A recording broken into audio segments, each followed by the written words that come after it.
Esse aqui é o manuscrito Voynich. Ele é muito provavelmente o quebra-cabeça mais famoso e indecifrável do mundo. É um livro, sabe? Escrito num código que ninguém entende, com ilustrações de plantas e estrelas que ninguém nunca viu. E por séculos ele resiste a todas as tentativas de tradução.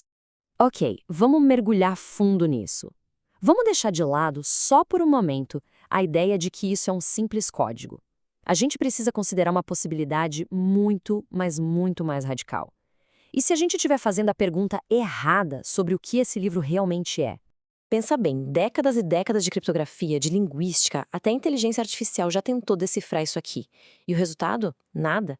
Essa falha total, completa, nos força a procurar uma teoria um pouco mais ousada para explicar por que esse livro sequer existe. Cada tentativa de decodificação é como dar de cara com um muro. Não importa a abordagem, seja tratando como uma língua perdida, um código supercomplexo ou um texto cifrado, o resultado é sempre o mesmo, um beco sem saída.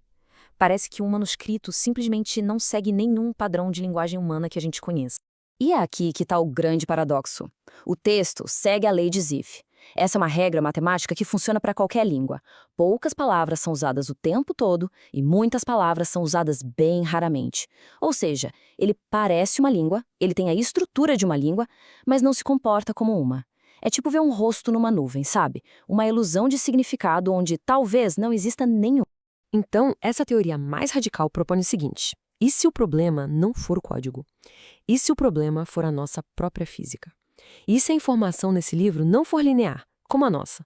Essa teoria sugere que o Voynich foi escrito numa linguagem não linear, uma linguagem onde a informação não está contida nas palavras, mas sim através delas, de um jeito que a nossa percepção linear da realidade simplesmente não consegue processar.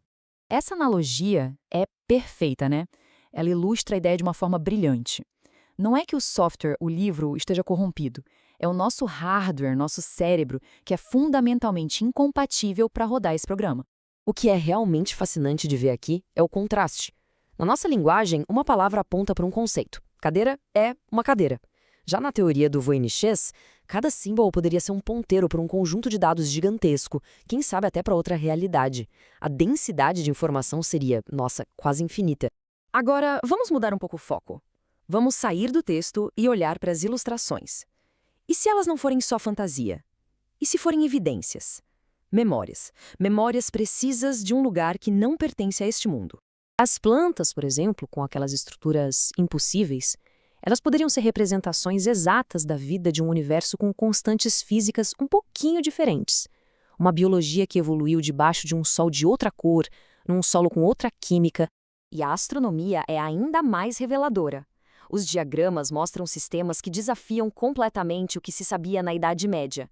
A contagem de estrelas é estranha, as estruturas são dinâmicas, tudo sugere um conhecimento do cosmos muito mais complexo e, bem, alienígena.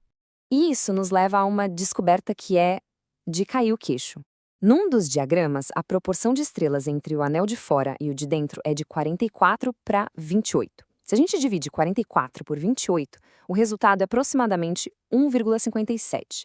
Isso é quase exatamente o número π dividido por 2. Isso não parece ser só uma coincidência, né? É matemática avançada, talvez ligada à geometria dimensional, codificada ali num desenho antigo.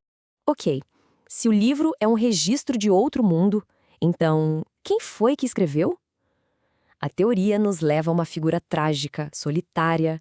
O autor, então, não seria um monge ou um alquimista medieval.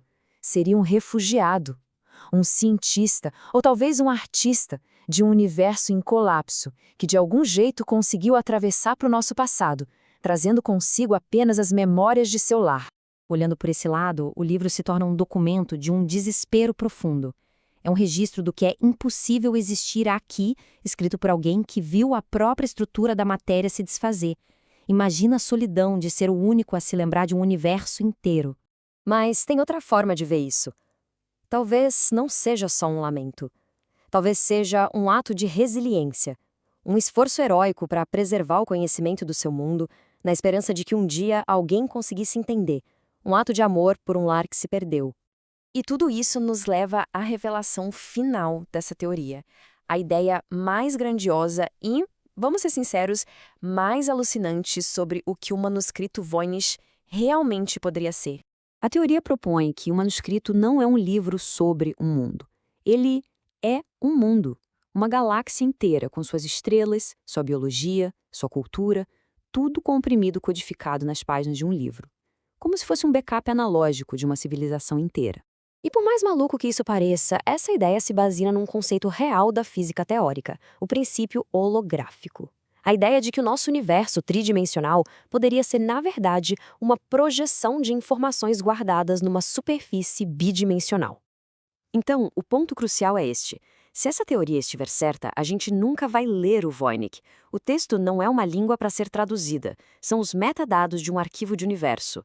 As ilustrações não são arte, são fragmentos de dados. O livro não foi feito para ser lido, mas talvez para ser executado. E essa frase resume de forma brilhante o ato final desse viajante, um ato de preservação. Ele não podia salvar seu lar, mas podia garantir que a beleza dele não fosse esquecida, prensando uma galáxia inteira nas páginas de um livro para que ela brilhasse para sempre, mesmo que em silêncio. E isso nos deixa com uma última pergunta. Talvez o objetivo do manuscrito Voynich não seja resolver um quebra-cabeça. Talvez seja testemunhar um memorial. Honrar a memória de um universo perdido, segurando tudo o que restou dele em nossas mãos.